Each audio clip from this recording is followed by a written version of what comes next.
Thanks for staying with us, and we're having a fantastic conversation with Sonia Choquette. Sonia, before the break, we're talking about the tipping point.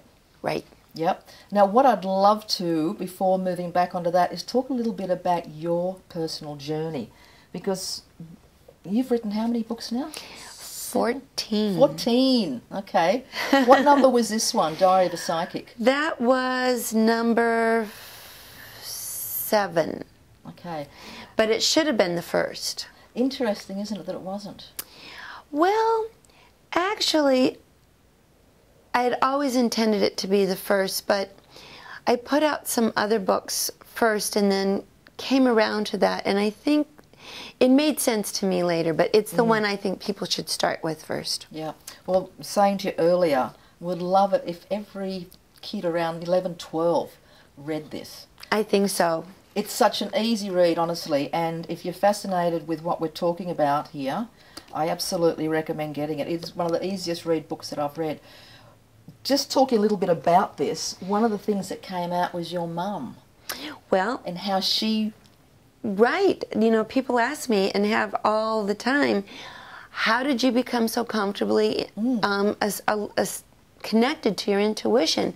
And I really believe that the gift I had was not that I was endowed with anything unique or particular, but I was raised in an environment that was set by my mother, where intuition was considered absolutely the most important sense.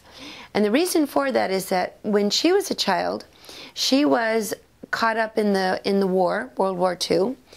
As a 12-year-old, she separated from her family in an evacuation, lost touch with her family, and she ended up being put in a prison of war camp. She was marched across Hungary for 11 days and 11 nights with all these other prisoners, and they were not allowed to speak, and they were not allowed to in any way communicate. And she said the fear was palpable. Everyone was just terrified, and when she looked around, the only thing she saw coming back at her was, it's over, you're going to die. And something inside of her rebelled. And she said, it was my spirit. And my spirit said, just listen to me, just follow me, you'll be okay. And she said, I had a choice. I could go with what appeared, but it promised death or not. So she said, maybe it was just survival on a colossal level. But I decided to go with my spirit. At 12 years old? At 12 years old. She said, that's all I had. Yeah. So that feisty spirit of hers. What handed down? When she was in the prison of war camp, they decided to ship her off to Odessa. And her spirit said no. And as the train was picking up momentum, she noticed all of a sudden as she looked around that in one split second, no one was watching her, and she happened to be in front of a door, and she jumped off the train. Really? She decided, if I'm going to go, I'll go on my own terms. Yeah. Well, she survived. Wow. And she hid in a barn. She eventually got turned back in, but by then things had settled. She'd worked for a short period of time for a cook in one of the Nazi quarters, and she said, you know, it wasn't a bad life considering my alternatives. So she used her vibes, and when the cook would leave, she would pay attention to the energy, and she'd snitch food. She said, first it was a piece of bread and cheese, and then, you know, I got really good when I'd go for the chocolate. Well, she ended up being liberated at 15, and she saw they all lived. She said all of us, the Germans, the prisoners, we were all in the same playing field because there was nothing. And we had to use our vibes to survive. So she used hers to gather wood in the forest, and she would sell it to the Gasthaus, the restaurant, and they would give her food. Well, one day her spirit, when she was coming home, said that the American soldier in town was going to be her boyfriend. And she shared that information with her fellow prisoner of war, liberated prisoners of war, and they laughed at her. And they said, look at you, you sleep in a barn, you smell like a horse, you wear mixed army shoes. And she said it was the first time someone had challenged her. And she said it angered her and said, you mark my words. Well, a few weeks later, she was coming back from the forest. It had just rained, and she was bringing the wood back, and sure enough, there was that soldier. He's coming down the road in a Jeep, and he drove right in front of her and splattered her with mud and kept on going, and oh, she was furious. So she picked up a stick of wood and ran after him and yelled, "Who do you think you are?" Well, fast forward, that man is my father. And the father of your 6 brothers and my sisters. Father, yeah. and they have been married to this day 62 years. So obviously her vibes worked out. Absolutely. You know, she suffered a lot. She even lost her hearing during the war. So I grew up with a mother who was not able to hear. She had only been educated till she was 14, and that was in the prison war camp. And yet she was extremely gifted, and she gave us a message when we were little. No matter what appears and no matter how bad it looks, you have a spirit, and your spirit talks to you through your vibes. So always trust your vibes. And that was our marching orders. That was our mantra. She said, we will be taken care of if we trust our vibes, but if we listen to our fears, we have no, she said, I can make no guarantees.